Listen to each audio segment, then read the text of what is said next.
très urgent, encore une fois de plus du côté de l'Afrique de l'Ouest, plus précisément sur les terres maliennes.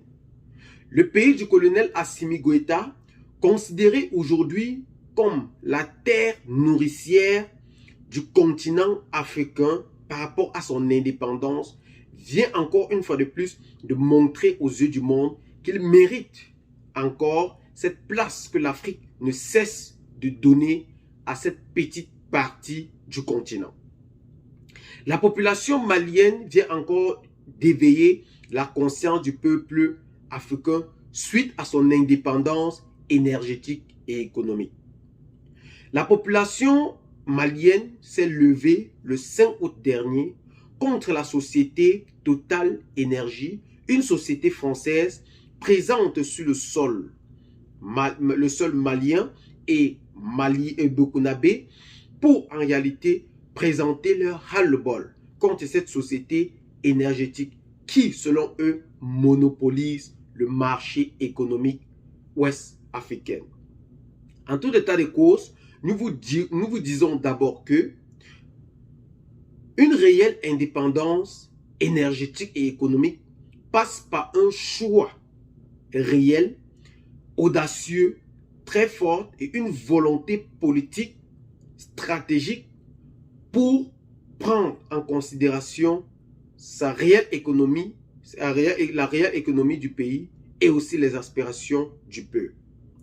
Qu'est-ce qui se passe réellement du côté de l'Afrique de l'Ouest, plus précisément sur les terres maliennes, pour que la population aujourd'hui se lève contre cette société qui jadis était installée au Mali depuis belle lurette pour rendre service à la population par rapport à la livraison d'énergie ou la stabilité énergétique du pays.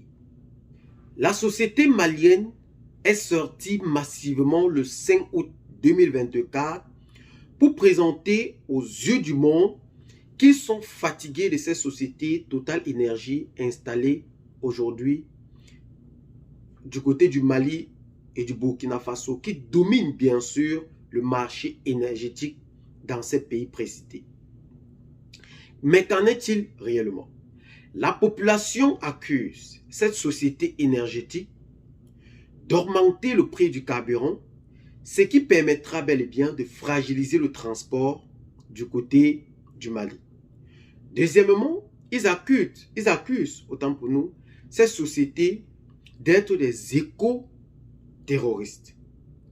Nous savons bel et bien, pour ne pas rentrer dans des détails par rapport à cela, pour mieux donner l'information telle qu'elle est, nous suivrons cela, mais si vous voulez, nous pouvons entrer encore en profondeur pour des explications par rapport à ce sujet. Ils considèrent comme des écoterroristes et ensuite, ils disent que la société Total Énergie monopolise l'économie du Mali. Pourquoi cette population affirme à haute et intelligible voix ces accusations directes et sans fil? Nous savons bel et bien que l'arrivée du colonel Assimi Goïta en 2021 à la tête de la transition malienne n'a pas laissé plus d'un indifférent. C'est la population qui sort encore massivement pour demander à ce dernier de revoir encore la stratégie politique entre les deux États. Les pays de l'AES avaient décidé de mettre sur pied une raffinerie du côté du Niger pour donner aux pays de l'AES une indépendance régionale par rapport au pétrole pour ne plus, en tout état de cause, se retourner vers son pays colonisateur qui est bel et bien la France. Mais chose étonnante, la population accuse la société Total Énergie de vouloir maintenir une pression politique. Je répète, une pression politique à ces membres de la transition encore installés à la tête du pouvoir pour mieux dompter leur stratégie de domination sur l'économie actuelle du Mali. La population déjà aguerrie par rapport à ces situations très foudroyantes qui ne cessent de sévir encore une fois de plus sur les pas du continent africain, ils ont donc décidé de sortir en masse pour dire non à cette tendance très fallacieuse qui ne cesse de miner le territoire et la quiétude du peuple africain. Nous savons bel et bien aussi l'influence qu'a cette société énergétique, Total Énergie bien sûr, sur la chaîne internationale par rapport à son économie. Et nous savons aussi que cette société est directement liée au gouvernement français qui ménage bel et bien des efforts pour maintenir cette société. La sortie donc de cette population montre aux yeux du monde ce qui est réellement en train de se passer du côté de l'Afrique. Et ce n'est pas seulement au Mali, mais c'est réellement, comme nous le disons, sur toute l'étendue du territoire national. Une réelle indépendance énergétique et économique, comme nous le disons toujours, passe par une volonté audacieuse et un choix stratégique pour permettre de rompre avec toute cette dépendance économique et énergétique. Nos États doivent essayer autant que faire se peut pour mettre sur pied une raison unanime pour battre en brèche cette dominance, cette monopolisation de l'économie africaine aujourd'hui. La population aujourd'hui est plus que déterminée à mettre plus haut que possible l'indépendance du continent africain. Et je sais que jusqu'ici, cela ne s'arrêtera pas juste au Mali. Mais avant cela, le continent africain d'abord étant fier de l'être, nous promotons toujours la paix et la quiétude entre les États. Pour cela, nous appelons donc la population à plus de retenue par rapport à cette situation qui sévit du côté du Mali aujourd'hui, parce que la naissance d'une idée peut prendre juste une seule bouchée d'allumette pour jaser sur toute l'étendue du territoire national.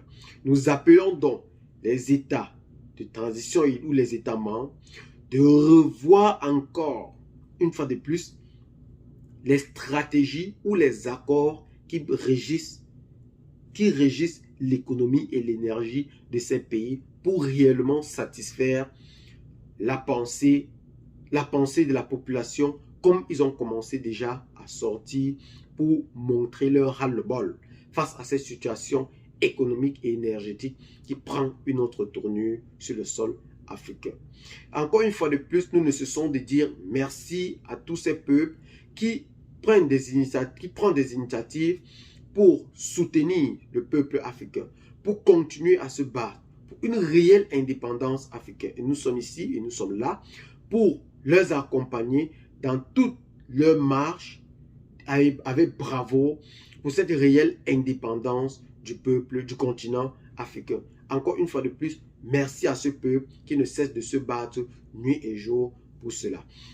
Et le capitaine Ibrahim Traoré, le colonel Assimi Goïta et le général Abdourahmane Tchani, qui forment aujourd'hui tous ensemble une coalition appelée l'AES, aujourd'hui font la fierté du continent africain. Et nous les appelons encore, une fois de plus, de continuer dans cette allure pour réellement montrer aux yeux du monde que c'est possible d'avancer, que c'est possible de se détacher de cette chaîne chimère qui enchaîne les présidents des pays africains, qui ne cessent de s'aligner devant le père colonisateur et ici de montrer qu'il est possible de se développer par soi-même et de défendre ses propres valeurs par soi-même. Merci encore une fois de plus. Merci, à très bientôt pour de nouvelles vidéos. Ciao. Bye bye.